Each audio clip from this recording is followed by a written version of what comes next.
Hey guys, I'm going to go ahead and run a tutorial using the frequency separation technique. The benefit of using the frequency separation technique is that it keeps the tones and color in one layer and the texture in another, and you can make changes and edits to each one respectively without contaminating the other, as you might with just using a healing brush. Alright, let's go begin, and we're going to work on the hair and makeup and all the other stuff a little later. But first, we're going to go ahead and do this. Alright, you're going to start off with the original background layer. You first have to make sure that the image is 16-bit for this to work, RGB color mode. And what we're going to do is hit Command Control J, Command on a Mac, Control J on a PC twice. We want to duplicate the original background layer. We want to use the middle layer is going to be the tones, also known as the low frequency. So we can change it to change the name of the layer to low tones. And the top layer is going to be the high and the texture layer. Alright, these are going to be the two layers that we're going to work on mostly with the skin. What I like to do there is then group the two layers and name this retouch. When you do that, you'll be able to easily compare the progression of the editing by selecting the one layer on and off.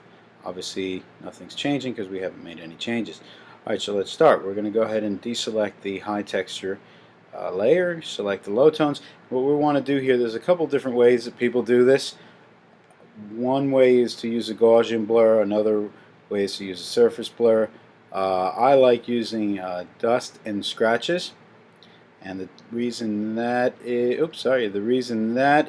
because what we want to do ultimately is you want to smooth out the tones in this, again the low tones. You want to smooth out the tones in this so you lose any of the detail of the skin, obviously, but the tones themselves, the color tones themselves, start blending into one. And the reason the dust and scratches works better than most of the other filters is because it does maintain edges rather sharply, and it doesn't contaminate the color when you start going in editing for tones. So what we want to do here is you want to select a high enough radius that the tones start blending into themselves. Obviously there's going to be a huge difference between several different tones, so you don't want to worry about that right now, but you want to look out for spots like, say, here in the forehead and in the nose and the cheek, mostly tones like this. So you really want to find the right amount, not too much and not too little, because you could always go back to that. I thought 25, 26 is a good amount.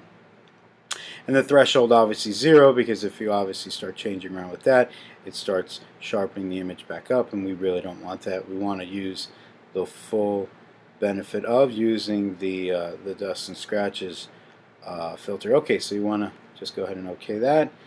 And it's really, the number is really going to depend on the size and the resolution of your image. Alright, so now we're going back to the high texture layer, and we're going to go ahead and unhide that again. What we want to do, and the reason the image has to be at RGB 16, is because we're going to go to Image, Apply Image, and for the layer you want to select the low tones layer because you want this to affect that directly. So low tones, and here in this area here, blending, you want to change it to Add. Scale is going to be 2. 0 offset, all this. Preserve transparency and mask, stay unchecked. You want to invert. Now it does look like a high pass filter, but it technically is not. And then you want to OK that. Now you obviously see that the image itself is has been changed. So the layer mode here you want to change to linear light. That's basically going to put back your image the way, oops, sorry, using a Wacom tablet here, the way it looked originally. And now we can start working with our editing. Now, there's a couple different ways that we could start doing this. I like to zoom in Now obviously there's going to be a lot of blemishes in this particular image that I found online, and I'll put the link to where you can find this particular image to practice with in the description or on the page itself. You can see this model particularly has not the best skin, but it's a good candidate for this tutorial, and you're going to see a huge difference in what we're going to be doing with it. Now, one of the things that is beneficial to doing it in this sense is obviously, again, you could work on the high texture, and that's the layer you're going to work with the blemishes and the texture, and here you're going to work again with the tones and the tonality of the image. Now, one of the things that I like to do is particularly go into some of these adjustment layers and add adjustments to it so you can see better the blemishes that will appear, because obviously you saw that it's very difficult to see some of these blemishes, where if I go into the black and white adjustments panel and remove the reds, you can see some of the tones that are starting to show up a little, some of the blemishes that are starting to show up a little better, and ultimately we're not letting the color contaminate what our goal is, and that is texture. That is pretty scary. So that's one way to do it. Another way to do it is using a curves adjustment panel and doing like a solarized effect, and that really helps with the tones in a little bit, and you'll see what I mean here. So it's just a few seconds here. Just want to get it up and down, and you want to make sure that it doesn't hit all the way to the top. You get a nice, a nice smooth turn. So it's a little tricky to do this with a Wacom tablet. Now this technique can be done on a with using a mouse, not so much a mouse pad, a trackpad, but I'm using a Wacom tablet. Wacom does offer the most flexibility when you want to get in there and do some really minutia detail, and that will work for now. Alright, so obviously you can see that there's a lot of difference in the tone range. So what I'll do too here is do another curves adjustment. Take the black, go all the way up, and I could call this desat. As for desaturation, call this a solar. It's always good to name your layers so when you refer to them you know exactly what it is you're looking at. And the black and white, of course. Now all three of them used at the same time, you're going to get different effects. And for certain parts of this tutorial you'll be able to do that, but for others it really will probably get in the way. Now what I'll do is select all three of these, Shift, and Command G, group them. You can call this anything you want, help, analyze, anything that's going to help you find it later. Okay, so I'm going to go, and for right now I am going to work. Let's start off with the blemishes, and this is close that. This is a good way to do it. So now you can see, using the black and white adjustment layer, removing the red channel, you see a lot of the things that you're not going to really pick up with just the color, and we'll do that adjustment later with highlights and dodging and burning. Alright, so let's go back. We're going to go scroll down, go to the retouch layer, and we're going to go ahead, actually,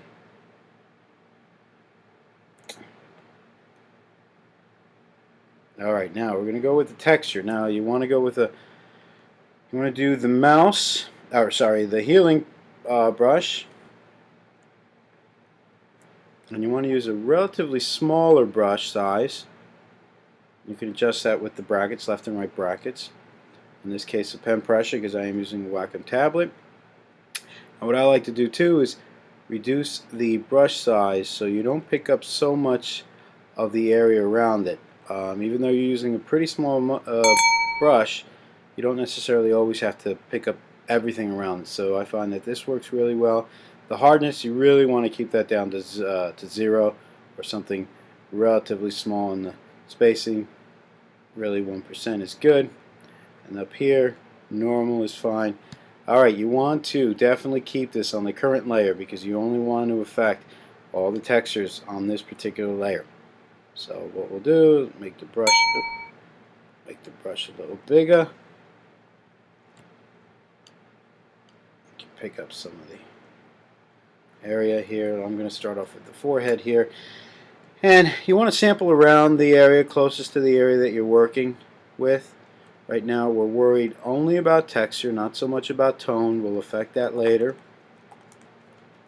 And using the Wacom tablet, obviously you can adjust the pressure and get in there really close.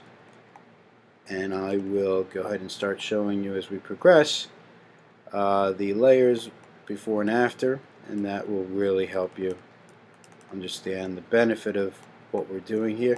And again, we're going to do this entire tutorial without using a single commercial plug-in or filter. These are all filters that are readily available right out the box when you buy Photoshop. And bear with me a second, we're going to go ahead. This does take a little while. Now you want to get this done right. You don't want to rush through it. You want to really get in there with the detail and see what you're doing.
And in this case, again, just blemishes, not the tonality, as there might appear to be here. And this is with the black and white channel adjustment layer. And we'll do it before and after, before, after. Skin tone, skin texture looks fantastic. And I'm hoping the video picks up on what we're seeing here on this end on the monitor. But it looks fantastic. We didn't lose any of the details. It does not look plastic. It's a little hot over here from the original image. The photographer shot that a little hotter, but we'll fix that. And there is tone, or rather detail, beautiful detail everywhere. Texture is exactly where you want it to be. And again, we were looking at that at 200%. No one is ever going to look at a picture at 200%. 100% maybe, depending on the size of the ad. So you really want to be careful about that. We'll fix all this stuff later. Right now I'm working with the two layers that I discussed for the high frequency. Get that fixed while I'm here. And it looks fantastic, I think. There's your after and before, after and before. Just touch up some things up here that kind of bothered me now. And you want to leave what I call breadcrumbs. You don't want to make it look so damn perfect that it looks awkward. You want to make it look natural, but clean. Again, better the model skin, better the makeup, less time you'll be doing this, and better the image will look overall, and the more time you can get to doing other things like shooting, getting out in the field and shooting. Alright, so there we go. There we have the entire image, and always zoom out every once in a while just so you can get an overall feel for the image. And we'll do a little before, or rather after. Before, can't see anything there. Let's zoom in a little bit more. It's a good viewing distance. Let's get rid of this history palette. Alright, so there's your after, before, after, before. Now let's go ahead and address the low tones. We'll want to keep the high texture area showing here. What I'll go back to doing then is removing the black and white filter adjustment layer and using the two other ones that I created, the solarize and the saturation. Now the blotchiness is what we're going to address with this. You could see there's blotchiness here in this area here. You want to really make the tones smooth, and you can see that there's a pattern here we're going to address. A couple patterns down here I noticed even while we were doing the texture, and then of course down here you'll see a lot of the blotchiness. And what we're going to do, there's a couple different things that we could do. We could do the clone stamp tool to pick up some of the color from one area and pull it to the other. Initially I like to start off with the lasso, and I'll do a couple things here. I will do a lasso and maybe use a feather of say 15. There's a couple different ways I'll show you how to do this. You can immediately go with 15. Make sure you are selected at the low tones, and then maybe select the area that you want to address right now, and we want to go to Gaussian blur. Use a blur that's going to mix in the tones from one to the other. Preview on and off, maybe a little bit more. That's a little too much. You don't want to go to the edges and lose the detail in the edges, because you want to make a smooth gradation. You don't want to make it a noticeable difference around your lasso. For instance, if you go all the way to 97, you could see here, and that's a no-no. You definitely don't want that. You want smooth gradations. So maybe somewhere around 25, 26. Let's see what that looks like here. You could always go back and change it. Now it may not be a noticeable difference right away, but you could tell more in the using the help layers. That actually looks good. Now we could do that again. We can run a couple things here. Just circle, feather, and Gaussian blur. Select a little bit more of the area. Here's a little blotchy. You can hit Gaussian blur a couple times, the filter function a couple times to get it even smoother.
Now, one cool thing about using this technique is if you really wanted to go in there and make some other changes, you can create a new layer, and using a brush, this is where, and I don't have it installed on this machine, this is where using one of those skin brushes would really come in handy. Get rid of the history palette.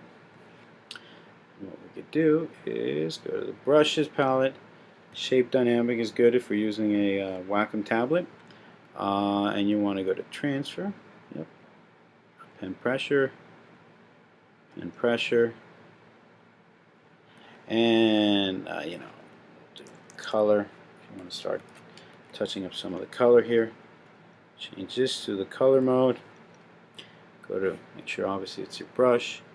Low opacity, and again you could build up to it. And selecting the area, and you'll notice how often I go to the area to change the color of the brush. You don't want to just stick with one solid color and make it look flat. You really want to highlight some of the, select some of the highlights and some of the colors and really enhance that. And this is what we're doing with this. The benefit of using this kind of technique is that you can use a different layer for coloring. Basically, it's almost the same thing as clone stamping the areas from the brush here. Oh, there's a little spot that I noticed that now that I didn't pick up. You can see that. That is actually something we want to smooth out, so we did that. So using a different layer, you're basically picking up the colors that you want to use, and when you clip it to the layer beneath it, you can actually fill in whatever's not there.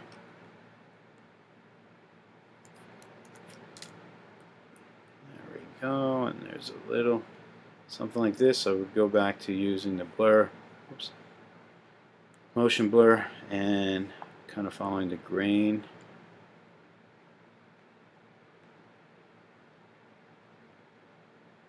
There we go.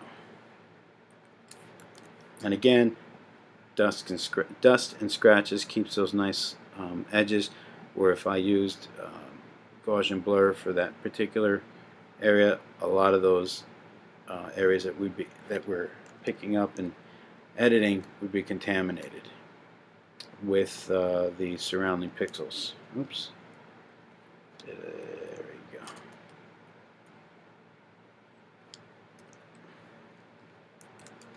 Alright, let's see. It's pretty smooth there, and it's exactly what we wanted to do originally. And we just kind of create, oops, Z, because I should be using, aha, blur, my fault. Even I can make an error. Thank goodness. There is the history palette. D.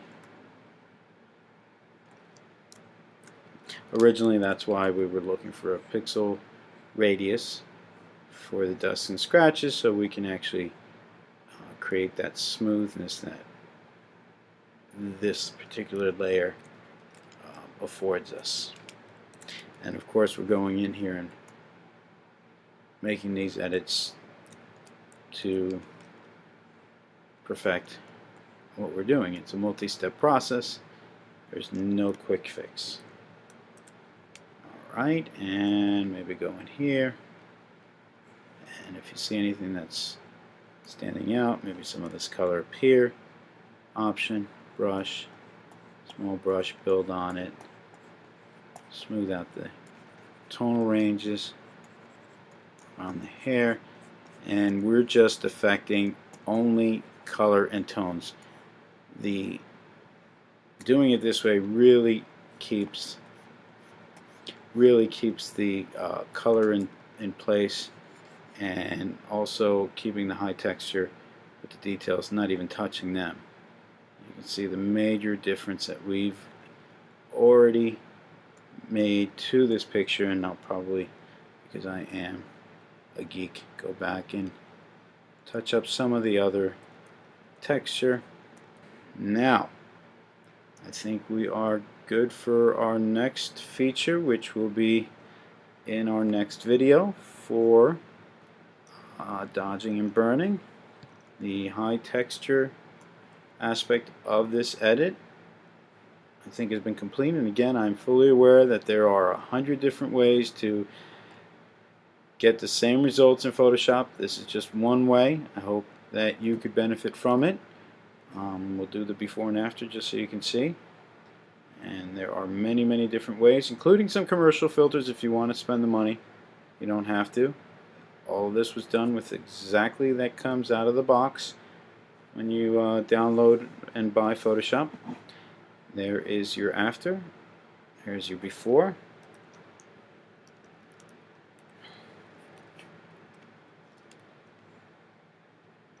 Zoom out a little bit so you can see. There is your after, before, and you can see all the detail was kept in the skin. Looks fantastic. If we printed this right now, you would still see pores, would still see detail, would still see texture, would even still see fine hairs, and we'll go over that in the next video. We'll do the lips and everything else around the next video. My concern was teaching you how to use the frequency separation, and again, there's pores and what I call breadcrumbs, so it's not absolutely perfect. There's a couple things here that could either be addressed or not addressed, depending again on what the image is being used for and your level of patience. But ultimately, you can see this is what we started with. A lot of blemishes here. This is what we ended with. Now if we go back to using the helps palette, we can see again, close this up, after. You can see a lot more of the blemishes and the imperfections in the skin using those help layers. After. Before. After. And again, a lot of this other detail I will address in the next video. That should be up in a couple days. I'll work obviously with the same image. Alright, so if you have any questions, feel free to leave me a comment. Hope you could take something from this, and check me out on Facebook at facebook.com/954photos, PHOTOS.